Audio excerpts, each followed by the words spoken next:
मैं तो कभी उसके ऊपर चिल्लाया तक नहीं, ना ही किसी बात पर कभी उसे डांटा। हमेशा उसके साथ बड़े शांत लहजे में बात की। फिर क्यों?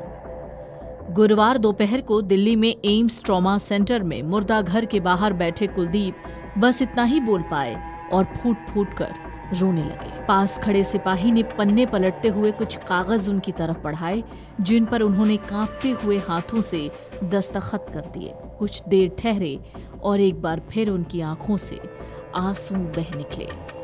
बीती रात कुलदीप की गारमेंट्स शॉप में काम करने वाले एक कर्मचारी ने उनके हंसते खेलते परिवार को उजाड़ दिया। 44 साल के कुलदीप सेवानी दिल्ली के लाजपत नगर में अपनी 42 साल की पत्नी रुचिका और 14 साल के बेटे कृष के साथ रहते थे।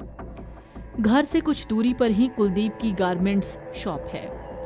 2 जुलाई 2025 की शाम 6 बजे सब कुछ ठीक था। रुचिका शॉप से घर लौट आई और बेटे कृष को उन्होंने खुद क्रिकेट प्रैक्टिस के बाद घर छोड़ा। फिर अचानक ऐसा क्या हुआ कि 2 घंटे बाद ही उन्हें अपनी पत्नी और बेटे की खून से लथपथ लाशें देखने को मिली। दिल्ली के लाजपत नगर में हुए डबल मर्डर केस को सुनकर लोग सदमे में हैं। हर किसी की जुबान पर बस एक ही सवाल है कि इन दोनों ने किसी का क्या बिगाड़ा था जो इतनी बेरहमी से उनकी जान ले ली गई। रुचिका और उनके बेटे की हत्या का आरोपी 24 साल का मुकेश पासवान अब पुलिस की गिरफ्त में है। उसने क्यों इन दोनों की जान ली? हत्या वाली शाम कुलदीप के घर में आखिर क्या हुआ था?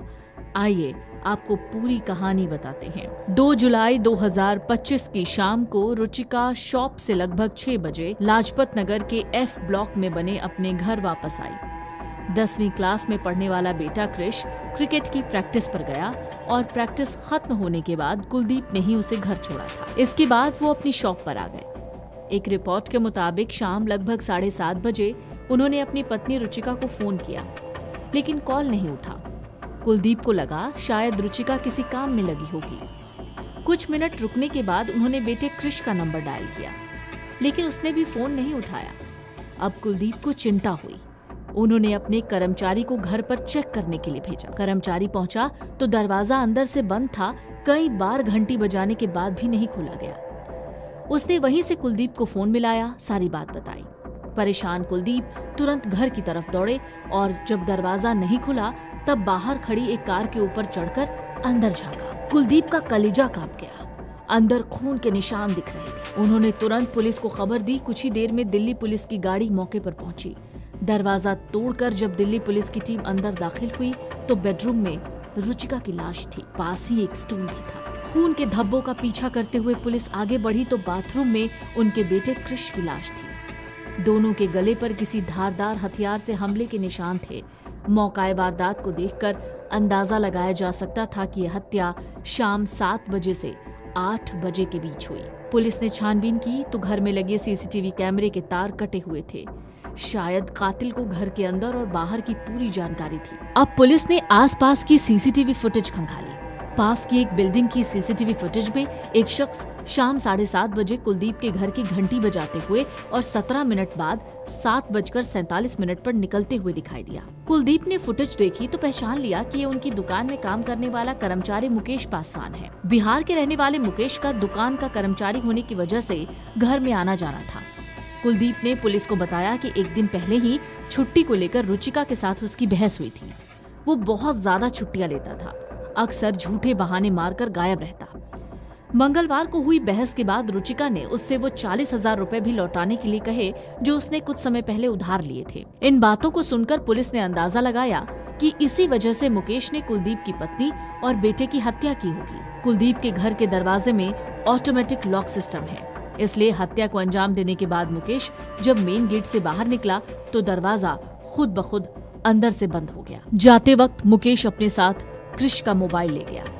पुलिस टीम ने तुरंत इलाके के सभी सीसीटीवी कैमरों को खंगाला। कृष के फोन को ट्रेस करना शुरू किया। फोन की लोकेशन दिल्ली की अमर कॉलोनी के J ब्लॉक में मिली, जहां मुकेश अपने पिता और 2 बड़े भाइयों के साथ रहता था। हालांकि जब तक पुलिस पहुंची मुकेश फरार था। पुलिस ने उसके परिवार के लोगों को पूछताछ के लिए हिरासत में ले लिया। अब डर था कि कहीं मुकेश बिहार न फरार हो जाए। ऐसे में दिल्ली पुलिस ने बुधवार और गुरुवार की रात 3 बजे ही दिल्ली के सभी रेलवे स्टेशंस को अलर्ट कर दिया। सुबह 7 बजे पुलिस को पता चला कि मुकेश नई दिल्ली रेलवे स्टेशन से मगध एक्सप्रेस में सवार हुआ। इसके बाद पुलिस ने बिहार के रास्ते में पड़ने वाले सभी रेलवे स्टेशंस को सतर्क किया। एक टीम ने यूपी पुलिस से संपर्क किया क्योंकि ट्रेन इस राज्य से होकर भी गुजरती है। हालांकि दिल्ली से लगभग 13 घंटे की दूरी पर मुकेश को पंडित दीनदयाल उपाध्याय जंक्शन से गिरफ्तार किया गया। ये गिरफ्तारी मगध एक्सप्रेस को रोकने के बाद यूपी पुलिस ने की। बाद में उसे दिल्ली पुलिस को हैंडओवर किया गया। पुलिस अब उसे कोर्ट में पेश करने के बाद पूछताछ करेगी। कुलदीप के चचेरे भाई केतन का कहना है कि लगभग 2.5 साल पहले मुकेश शुरू में उनकी दुकान पर काम करता था, लेकिन बार बार छुट्टी लेने की वजह से उन्होंने उसे नौकरी से निकाल दिया। बाद में कुलदीप को एक वर्कर की जरूरत पड़ी तो केतन ने मुकेश का नाम सुझाया। केतन बताते हैं, कुलदीप का बर्ताव अपने कर्मचारियों के प्रति बहुत नरम है, यहाँ तक कि वो अपने कर्मचारियों के बच्चों के जन्मदिन भी मनाता है। इसलिए उन्हें लगा शायद मुकेश वहाँ जाकर बदल जाएगा। वहीं कुलदीप की दुकान के बाकी कर्मचारियों ने बताया कि मुकेश अपने काम में रेगुलर नहीं था। जब मन किया छुट्टी लेता, जब मन किया कई दिनों तक गायब रहता। पिछले महीने ही उसने कहा कि उसकी सगाई हो रही है, इसलिए 4 दिन की छुट्टी चाहिए, लेकिन वो लगभग 25 दिन के बाद लौटा। फिर उसने कुछ दिनों बाद एक और छुट्टी मांगी। इस बार कहा उसे पेट की कोई दिक्कत है और पूरे 8 दिन बाद काम पर लौटा। लेकिन जब इस बार लौटा तो उसने एक परिवार को उजाड़ दिया। Video desk अमरउजाला.com।